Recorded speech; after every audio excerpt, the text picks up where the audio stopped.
رات کا وقت تھا۔ میں اپنے کمرے میں بیڈ پہ ایڑیاں رگڑ رہا تھا۔ مجھے ایسا لگ رہا تھا کہ ابھی کی ابھی میری جان چلی جائے گی۔ ڈاکٹروں نے کہہ دیا تھا کہ اب میری بیماری کا صرف ایک ہی علاج ہے، میں کسی عورت کو اپنی زندگی میں شامل کر لوں۔ میں غیر شادی شدہ مرد تھا جس کے پاس عورت نام کی حسینہ تھی ہی نہیں۔ میں اپنے گھر میں اکیلا رات کی 2 بجے جاگ رہا تھا۔ کمرے میں اندھیرا تھا لیکن مجھے ایسا لگ رہا تھا کہ جیسے زمانہ مجھ پر ہنس رہا ہو۔ بھرے کمرے میں مجھے خالی خالی سا لگ رہا تھا۔ میرے پاس دنیا جہاں کی ہر نعمت تھی مگر کوئی بھی مجھے اپنی بیٹی دینے کے لیے تیار نہیں تھا۔ سب لوگ یہی سمجھتے تھے کہ میں ایک بیمار انسان ہوں۔ کوئی بھی نہیں سمجھتا تھا کہ میری بیماری کیا ہے۔ 5 لوگوں سے میں نے خود ہی اپنے منہ سے رشتے کی بات کی جنہوں نے مجھے رد کر دیا تھا۔ مجھ میں دوبارہ ہمت نہیں تھی کہ میں کسی کے سامنے ہاتھ پھیلا کے ان سے ان کی بیٹی بہن کا رشتہ مانگوں۔ میں تھک چکا تھا۔ لوگ مجھے نظر انداز کر کے نہیں تھکے تھے۔ میں جب بھی کسی کے پاس رشتے کے لیے جاتا یا رشتے کا ذکر کرتا تو لوگ مجھ پر ہنستے اور کہتے کہ کون ایک بیمار شخص کو اپنی بیٹی دے گا۔ میری آنکھوں سے آنسو نکل رہے تھے۔ رات تقریباً ختم ہونے کو تھی۔ رات کا آخری پہر چل رہا تھا لیکن میری آنکھ بالکل بھی نہیں لگی تھی۔ میرے سینے میں ایک جلن سی تھی۔ ڈاکٹر نے کہہ دیا تھا کہ اس جلن کو عورت کا لمس ہی دور کر سکتا ہے، لیکن میں وہ بدبخت تھا جس کے پاس عورت کے لمس جیسی نعمت تھی ہی نہیں۔ میں ساری رات ہی نرم و ملائم بستر پہ آنکھیں کھولے پڑا رہا۔ 1 منٹ کے لیے بھی میری آنکھ بند نہیں ہوئی تھی۔ مجھے تو ایسا لگ رہا تھا کہ میں پلکیں بھی نہیں جھپک رہا۔ جب صبح کی اذان میرے کانوں میں پڑی تو میں بے بسی کے مارے آنکھیں موند گیا۔ ساری رات میری بے خوابی میں کٹ چکی تھی۔ بستر پر لیٹے لیٹے میری کمر میں درد ہونے لگا۔ صبح کی اذان کانوں میں پڑتے ہی میں فوراً ہی بستر سے اٹھ کھڑا ہوا اور باتھ روم میں گھس کے منہ ہاتھ دھو کر وضو کر کے باہر نکلا تو میرے دل کو ہلکا ہلکا سا سکون ملنے لگا۔ میں فجر کی نماز بالکل بھی نہیں چھوڑتا تھا۔ باقی نمازیں بھی میں پڑھا کرتا تھا لیکن کبھی نہ کبھی چھوٹ جاتی، لیکن فجر کی تو میرے لیے سانس کی طرح تھی۔ میں جائے نماز بچھا کے کمرے میں ہی نماز ادا کرنے لگا۔ سردیوں کے دن تھے، دسمبر کا مہینہ چل رہا تھا۔ سردی دن بدن بڑھتی ہی جا رہی تھی۔ نماز مکمل کرنے کے بعد بھی میں وہیں پہ بیٹھ کے اپنے رب کے سامنے ہاتھ پھیلائے بیٹھا رہا۔ میری زبان نہیں ہل رہی تھی اور نہ ہی میں کوئی دعا مانگ رہا تھا۔ بس میرا دل خون کے آنسو رو رہا تھا اور کچھ آنسو میری آنکھوں سے بھی نکل رہے تھے۔ میں کچھ بھی نہیں بول پا رہا تھا اور ویسے بھی رب کے سامنے بولنے کی کیا ضرورت ہوتی ہے۔ رب تو انسان کے دل کی ہر بات جانتا ہے، مگر رب سے دعا مانگنا بھی تو ضروری ہے۔ لیکن میری زبان سے دعا کے کلمات ادا ہی نہیں ہو رہے تھے۔ میں ہاتھ پھیلائے بیٹھا تھا۔ میری جھولی خالی تھی، میرے نصیب میں کچھ بھی نہیں تھا۔ کہنے کو تو میرے پاس سب کچھ تھا، دھن دولت، اپنا گھر، کاروبار، نام، مرتبہ، عہدہ، لیکن صرف ایک چیز نہیں تھی اور وہ تھی میری زندگی میں خوشی۔ ماں باپ کے جانے کے بعد میں بالکل ہی اکیلا ہو گیا، اور جب سے پچھلے 3.5 سال سے مجھے یہ بیماری لگی تھی تو میں اور بھی زیادہ ٹوٹ کے رہ گیا تھا۔ دن بدن میری صحت بگڑتی جا رہی تھی۔ دھن دولت بھی میرا کچھ نہیں کر پا رہا تھا۔ میں بالکل ہی اکیلا ہو گیا تھا۔ پھر میں نے دعا کے لیے کھڑے کیے گئے ہاتھوں کو اپنے چہرے سمیت پورے جسم پر پھیرا اور وہاں سے اٹھ کھڑا ہوا۔ میں جانتا تھا کہ ملازمہ ناشتہ بنا چکی ہوگی۔ اتنے بڑے گھر میں اکیلا رہتا تھا۔ ایک بوڑھی عورت تھی جو میرے گھر میں ملازمہ کا کام سر انجام دیتی تھی۔ جب میں تیار ہو کے آفس جانے کے لیے اپنے کمرے سے باہر نکلا تو میز پہ ناشتہ لگ چکا تھا اور بوڑھی اماں کچن میں کھڑی شاید کوئی دوسرا کام کر رہی تھی۔ میں نے ٹوٹے دل کے ساتھ ناشتہ کیا اور پھر گھر سے روانہ ہو گیا۔ میں اتنی بڑی کمپنی کا مالک تھا۔ میرے جیسے آزادی اور عیش تو ہر دوسرے انسان کا خواب تھا، لیکن کوئی بھی نہیں جانتا تھا کہ اس سب سے مجھے کوئی فائدہ نہیں۔ جب میں آفس پہنچا تو میرے ملازمین اپنی جگہوں سے اٹھ کے مجھے سلام کرتے۔ میں ان کے سلام کا جواب دیتے ہوئے اپنے کمرے میں آ گیا۔ میرے کام میں میرا بالکل بھی دل نہیں لگ رہا تھا۔ ڈاکٹر نے کہہ دیا تھا کہ اگر میں نے جلد از جلد کسی عورت کو اپنی زندگی میں شامل نہ کیا تو میں زیادہ ٹائم جی نہیں پاؤں گا۔ میں اندر ہی اندر گھلتا جا رہا تھا۔ میرے دل کے ارمان اب مجھ سے کنٹرول نہیں ہو رہے تھے۔ میں کچھ بھی نہیں کر سکتا تھا۔ میرا ایک دوست علی جو میرے ہی آفس میں مینیجر کا کام کرتا تھا مجھ سے بہت زیادہ پیار کرتا تھا، لیکن نہ ہی اس کے گھر میں کوئی بہن تھی جس سے وہ میری شادی کرا سکتا۔ وہ بھی میری وجہ سے بہت زیادہ پریشان تھا۔ اس نے بھی میرے لیے بہت سارے رشتے دیکھے لیکن ہر کسی نے میری بیماری کا سن مجھے رد کر دیا۔ علی میرے کمرے میں آیا تو میں نے آنکھوں میں آئی ہوئی نمی صاف کر لی۔ میں اس کے سامنے خود کو کمزور ثابت نہیں کرنا چاہتا تھا۔ اسامہ یہ کیا؟ تم پھر سے رو رہے ہو یار؟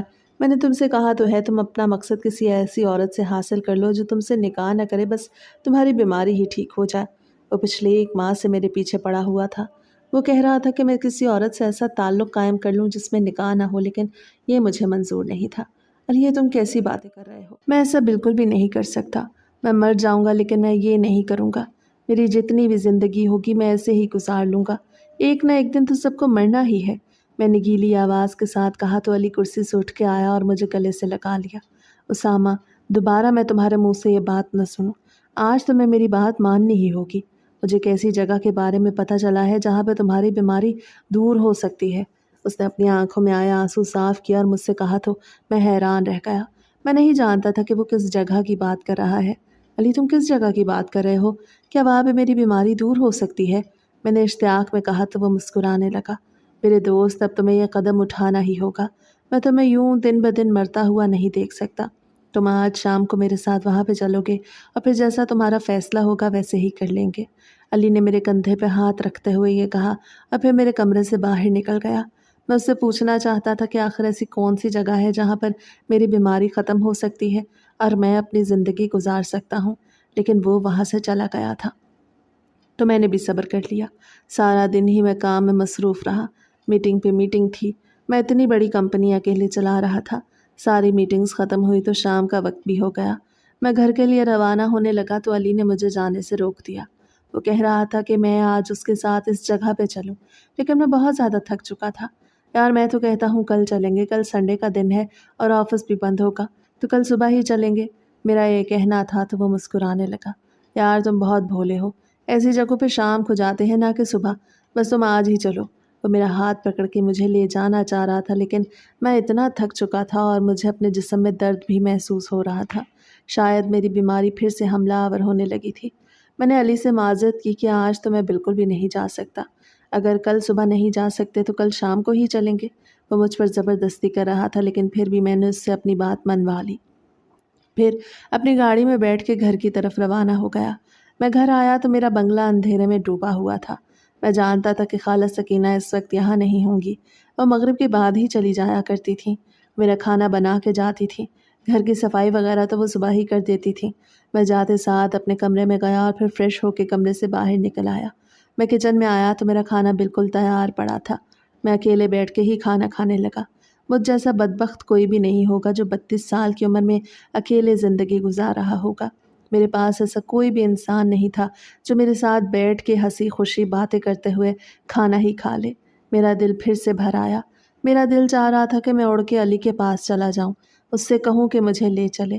اس جگہ پہ مجھے ہر چیز منظور تھی، بس میں یہ جوانی کے دن اکیلے نہیں کاٹ سکتا تھا اور نہ ہی اپنی بیماری میں خود کو ذلیل کر سکتا تھا۔ میں علی کو رات کو اس وقت پریشان نہیں کرنا چاہتا تھا۔ رات گہری ہونے لگی تھی۔ میں نے ٹوٹے دل کے ساتھ کھانا کھایا اور گھر سے باہر نکل آیا۔ میں لان میں ادھر سے ادھر ٹہل رہا تھا۔ میرے ارمان میرے سینے سے امڈ امڈ کے باہر آ رہے تھے۔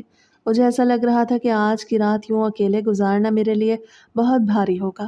آدھی رات تو میں صحن میں ادھر سے ادھر چلتا رہا۔ میں نے شوز اتار دیے تھے۔ ٹھنڈی گھاس پہ ننگے پاؤں ہی چل رہا تھا۔ میرے دل کو سکون مل رہا تھا۔ مجھے ایسا لگ رہا تھا کہ عورت کا لمس نہ صحیح، قدرت کا لمس تو مجھے میسر ہے۔ ٹھنڈی ٹھنڈی گھاس پہ مجھے سرور آنے لگا۔ کچھ دیر بعد میں نے گھڑی پہ وقت دیکھا تو میری آنکھیں پھٹی کی پھٹی رہ گئیں۔ رات کے 1 بج رہے تھے اور میں ایسے ذہن میں ادھر سے ادھر گھوم رہا تھا جیسے شام کا وقت ہو۔ میں نے اپنے معصوم سے دل کو سمجھایا اور گھر کے اندر آ گیا۔ کمرے میں جانے کو میرا دل نہیں کر رہا تھا۔ میں اپنے کمرے میں اکیلا نہیں رہ سکتا تھا۔ میرا دل چاہتا تھا وہاں پہ کوئی ہو جو میرا دل بہلائے، اسی لیے ڈرائنگ روم میں ہی بیٹھ گیا۔ میں نے ٹی وی آن کیا اور نیوز چینل لگا کے بیٹھ گیا۔ کتنی ہی دیر میں وہیں پہ ادھر ادھر کی خبریں سنتا رہا۔ میرا دل بار بار ہی مجھے مجبور کر رہا تھا کہ میں علی کے پاس جاؤں، لیکن اب مجھے اگلی رات کا انتظار کرنا تھا۔ کل ویسے بھی شام کو ہمیں ایک پارٹی میں جانا تھا۔ ہم نے سوچ لیا تھا کہ اس پارٹی کے بعد ہی ہم علی کو بتائی ہوئی جگہ پہ جائیں گے۔ میں اپنے کمرے میں آیا اور آتے ساتھ ہی نیند کی گولی کھا بیڈ پہ دراز ہو گیا۔ نیند کی گولی کھانے کی وجہ سے مجھے بہت جلدی نیند آ گئی تھی۔ ویسے ڈاکٹر نے مجھے منع کیا تھا کہ میں نیند کی گولی نہ کھاؤں، لیکن کبھی کبھار میں مجبوری کے عالم میں نیند کی گولی کھا لیا کرتا تھا۔ میں صبح اٹھا تو میری نیند پوری ہو چکی تھی۔ پچھلی رات بھی میں نہیں سو پایا تھا، اس لیے آج مجھے بہت اچھی نیند آئی۔ میں حشاش بشاش سا لگ رہا تھا۔ آج تو میری نیند ذرا دیر سے کھلی تھی۔ فجر کی نماز کا وقت نکلنے ہی لگا تھا۔ میں نے جلدی جلدی بس فرض ہی ادا کیا اور پھر کمرے سے باہر نکل آیا۔ سکینہ خالہ آ چکی تھیں، میرا ناشتہ بھی بنا چکی تھیں۔ وہ اپنے کام کی بہت پکی تھی، انہیں بھی مجھ پہ ترس آتا تھا۔ وہ بھی یہی کہتی تھی کہ بیٹا اگر میری بیٹی ہوتی تو میں اسے تمہاری دلہن بنا دیتی۔ تو میری آہ نکل جاتی۔ میرے سارے ہمدرد یہی کہتے کہ میری ہی بدقسمتی تھی کہ میرے لیے ان کے پاس کوئی بہن بیٹی تھی ہی نہیں جو میری بیماری دور کر سکے۔ نہ جانے مجھے کیوں ایسی بیماری لگ گئی۔ ڈاکٹرز نے کہہ دیا تھا کہ اب مجھے دوائیوں سے ٹھیک نہیں کیا جا سکتا۔ اب تک تو میں ڈاکٹر سے زبردستی دوائیاں لے آیا کرتا تھا اور اتنے سال میں ایسے ہی گزار چکا تھا، لیکن اب تو ڈاکٹر مجھے دوائیاں بھی نہیں دیتے تھے۔ وہ کہتے تھے مجھے اپنے لیے ایک ایسی دوائی ڈھونڈنی ہوگی جس سے میری بیماری ختم ہو جائے، اور وہ دوائی ایک عورت ہی تھی جو مجھے میسر نہیں تھی۔ میں نے سوچ لیا تھا کہ اب میں اپنے آپ کو مزید اذیت نہیں دوں گا اور آج ہی علی کے ساتھ اس جگہ پر ضرور جاؤں گا۔ میں نہیں جانتا تھا کہ وہ کس جگہ کا کہہ رہا ہے، لیکن پھر بھی میں نے اپنے دل کو سمجھا لیا تھا کہ میں کسی بھی حد تک چلا جاؤں گا۔ اب اپنے آپ کو مزید اذیت نہیں دوں گا۔ ناشتہ کرنے کے بعد میں گھر سے باہر نکل آیا اور لان میں ہی جاگنگ کرنے لگا۔ علی نے کہا تھا کہ آج ہم جاگنگ کرنے کے لیے پارک میں جائیں گے، لیکن لوگوں میں رہ کے مجھ سے بالکل بھی کچھ نہیں ہوتا تھا۔ مجھے ایسا لگتا تھا کہ لوگ مجھ پہ ہنس رہے ہیں۔ علی مجھ سے 2 برس چھوٹا تھا، لیکن اس کی شادی ہو چکی تھی اور 2 بچے بھی تھے۔ ایک میں ہی تھا جو اب تک اکیلا تھا۔ نہ جانے کیوں مجھے ایسی بیماری لگ گئی کہ سب لوگ ہی مجھ سے دور ہو گئے تھے۔ کتنی دیر میں ادھر سے ادھر ٹہلتا رہا، ایک بار پھر سے اپنے گھر کے اندر آ گیا۔ ٹی وی، موبائل، کھانا پینا اور لان میں ٹہلنا، اس کے علاوہ اور کوئی بھی کام نہیں تھا۔ اتوار کا دن تو ویسے ہی بورنگ گزرتا، باقی دنوں میں تو میں آفس چلا جایا کرتا، لیکن اتوار کے دن میں آفس نہیں جا سکتا تھا۔ میں نے اپنے آفس میں اتوار کو چھٹی دے رکھی تھی۔ میں نہیں چاہتا تھا کہ وہ بیچارے بیوی بچوں والے مرد ایک دن بھی اپنے گھر والوں کے ساتھ نہ گزار پائیں۔ میں تو اکیلا تھا اور چھٹی ہونا نہ ہونا میرے لیے کوئی معنی نہیں رکھتا تھا، لیکن دوسرے لوگ تو مجھ سے مختلف زندگی گزار رہے تھے۔ انہیں اپنے گھر والوں کو بھی ٹائم دینا تھا۔ پہلے میں نے اپنے آفس میں یہی نظام بنایا کہ سنڈے کو بھی چھٹی نہیں، تو بہت سارے لوگ آفس چھوڑ کے جانے لگے۔ ہر کسی کو اپنے گھر والوں کے ساتھ ٹائم گزارنا تھا، ہر کسی کو اپنی محبوب بیویوں کو ٹائم دینا تھا، کوئی میری طرح اکیلا تو نہیں تھا۔ تو پھر بعد میں نے ہی سنڈے کی چھٹی ختم کر دی۔ سارا دن میں گھر پہ رہا۔ جب شام کے 6 ہوئے تو میں گھر سے تیار ہو کے نکل گیا۔ میں پارٹی میں پہنچا تو سب لوگ آئے ہوئے تھے۔ وہ میرے ایک دوسرے دوست قاسم کا فارم ہاؤس تھا۔ اپنا نیا بزنس سٹارٹ کرنے کی خوشی میں اس نے سب دوستوں کو پارٹی دی تھی۔ وہاں پر بہت ساری لڑکیاں بھی آئی ہوئی تھیں۔ میرے زیادہ تر دوست اپنی بیویوں کے ساتھ آئے تھے اور کچھ اپنی منگیتروں کے ساتھ۔ ہر کسی کو دیکھ کے میں ٹھنڈی آہ بھر رہا تھا۔ ایک میں ہی تھا جو بالکل اکیلا تھا۔ پارٹی میں بھی میرا دل نہیں لگ رہا تھا۔ میں کرسی پہ بیٹھا ادھر ادھر کا نظارہ کر رہا تھا۔ جب علی آیا تو اس کے ساتھ ہی اس کی بیوی تھی۔ اسے دیکھ کے تو مجھے حسد ہونے لگا۔ وہ میرا اچھا دوست تھا، میں اس سے بالکل بھی نہیں جلتا تھا، لیکن اس طرح اسے اپنی بیوی کے ہاتھوں میں ہاتھ ڈال کے چلتا ہوا دیکھ کے میرا دل خون کے آنسو رو رہا تھا۔ میری بھی خواہش تھی کہ میری بیوی ہو اور میں اسے یوں اپنی سوشل گیدرنگ میں لے جاؤں۔ علی اور بھابھی میرے ساتھ ہی آ کے بیٹھ گئے۔ میں ہنس ہنس کے ان سے باتیں کرنے لگا۔ میرا دل رو رہا تھا، لیکن چہرے پہ صرف اور صرف مسکراہٹ سجائے ہوئے تھا۔ میں نہیں چاہتا تھا کہ وہ لوگ آج کے دن بھی مجھے اداس دیکھیں۔ وہ میرے ہمدرد غم گسار تھے جو مجھے پریشان دیکھ کے خود بھی پریشان ہو جاتے تھے۔ اب میں اپنے ہمدردوں کو مزید پریشانی نہیں دینا چاہتا تھا۔ پارٹی اپنے اختتام کو پہنچی تو علی نے مجھے ایک جگہ کا پتہ دیا اور کہا کہ وہ اپنی بیوی کو چھوڑ کے خود بھی وہیں پہ آ جائے گا۔ میں اس جگہ کی طرف روانہ ہو گیا۔ علی بھابھی کو چھوڑنے کے لیے گھر چلا گیا تھا۔ میں 20 منٹ کے اندر ہی اس جگہ پہ پہنچ چکا تھا۔ مجھے سمجھ نہیں آ رہی تھی کہ یہ کیسی جگہ ہے۔ وہ ایک بہت بڑا بنگلہ تھا، لیکن ذرا پرانا سا لگتا تھا، جس کے اندر سے بے انتہا شور آ رہا تھا، جیسے اندر کوئی محفل چل رہی ہو۔ تھوڑی دیر بعد علی بھی بھابھی کو چھوڑ کے آ گیا۔ میں ابھی باہر ہی کھڑا تھا۔ یہ کیا تم ابھی تک اندر نہیں گئے؟ میں نے سوچا کہ اب تک تو تم کسی لڑکی کو پسند کر چکے ہوگے۔ علی نے کہا تو میں سوالیہ نگاہوں سے اس کی طرف دیکھنے لگا۔ علی کیا مطلب ہے تمہارا؟ یہ کون سی جگہ ہے؟ میں نے کہا تو وہ بنا جواب دیے ہی میرا ہاتھ پکڑ کے مجھے اندر لے گیا۔ اندر تو ایک رونق لگی ہوئی تھی۔ کچھ لوگ گاؤ تکیوں سے ٹیک لگائے قالین پہ بیٹھے سامنے کھڑی حسیناؤں کو ڈانس کرتے ہوئے تک رہے تھے۔ وہ اتنے خوبصورت تھی کہ ان پر سے نظر بھی نہیں ہٹائی جا سکتی تھی۔ اب مجھے سمجھ آ گئی تھی کہ علی مجھے یہاں پہ کیوں لایا ہے۔